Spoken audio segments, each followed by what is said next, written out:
नमस्कार दोस्तों, हिंदी कहानी संग्रह नामक इस चैनल में आप सबका फिर से स्वागत है। आज की कहानी का शीर्षक है खुशियों की दिवाली। एक छोटा सा गांव था चंदनपुर। अमन नाम का एक 10 वर्षीय बालक अपनी दादी के साथ उस गांव में रहता था। वह अपने दादी के साथ उस छोटी सी कुटिया में बहुत खुशी के साथ रहता था। कुछ वर्ष पूर्व चंदनपुर गांव में बहुत ही भयंकर बाढ़ आया था। उस बाढ़ के कारण सब कुछ तहस नहस हो गया था। काफी लोग उस बाढ़ के पानी में डूबने से मर गए थे। फसल का भी काफी नुकसान हो चुका था। सब कुछ तहस नहस हो चुका था। इसी कारण काफी लोग दूसरे जगह पलायन कर गए थे और उसी बाढ़ के पानी में अमन के माता पिता का पानी में डूबने के कारण मौत हो चुका था। अमन उसी गांव में अपने दादा और दादी के साथ रहने लगा था। अमन के पालन पोषण की जिम्मेदारी उसके दादा दादी के कंधों पर था। अमन के दादाजी एक ज्वेलर्स की दुकान पर चपरासी की नौकरी करते थे। उन्हें जो तनख्वाह मिलता था उसी से घर का खर्चा चलता था। किंतु विधाता का खेल भी अजब होता है। पिछले वर्ष उसके दादाजी का भी किसी कारणवश देहांत हो गया।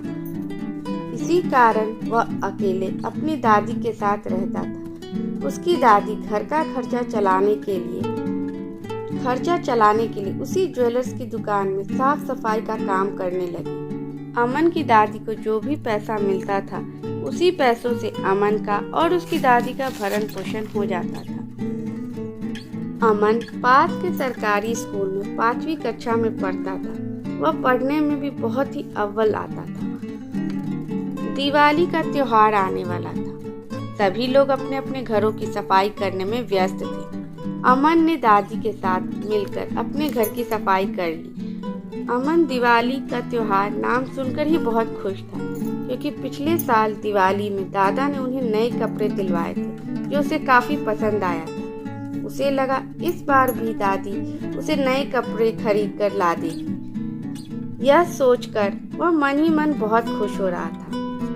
आज धनतेरस का दिन था। अमन की स्कूल में आज छुट्टी था, अतः दादी उसे भी अपने साथ काम पर ले गई। उस दिन शाम को सारा काम पूरा होने के बाद उसकी दादी ने ज्वेलर्स के मालिक के पास दिवाली की बख्शिश मांगने के लिए गई।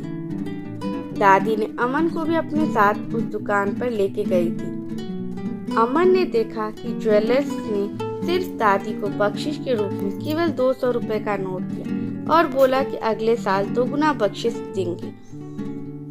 दादी ने कुछ नहीं बोला, पर अमन एकटक उस ज्वेलर्स को देखता ही रह गया।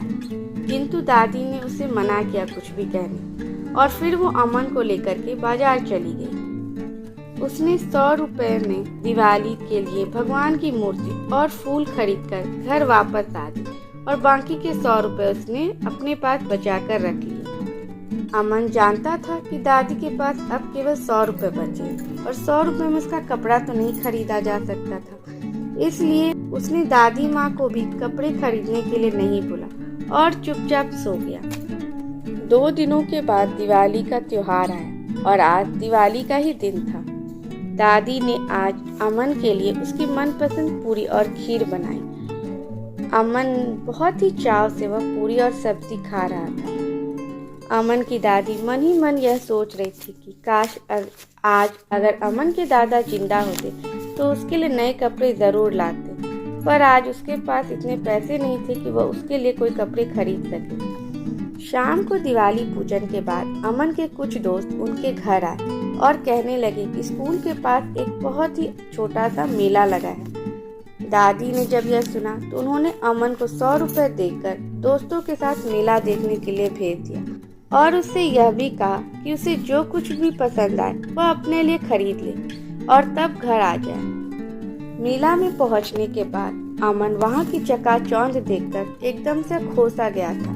उसने देखा वहां तरह तरह के झूले लगे हुए, बहुत सारी खिलौना, कपड़े, पटाखे और विभिन्न तरह तरह के सामानों की दुकानें लगी हुई। फिर उसने देखा कि सड़क के उस पार विभिन्न प्रकार की मिठाइयों की दुकानें हैं, जिसकी सुगंध से सभी ग्राहक खींचे चले आ रहे थे। मेले की चकाचौंध देखकर अमन आनंद विभोर हो गया।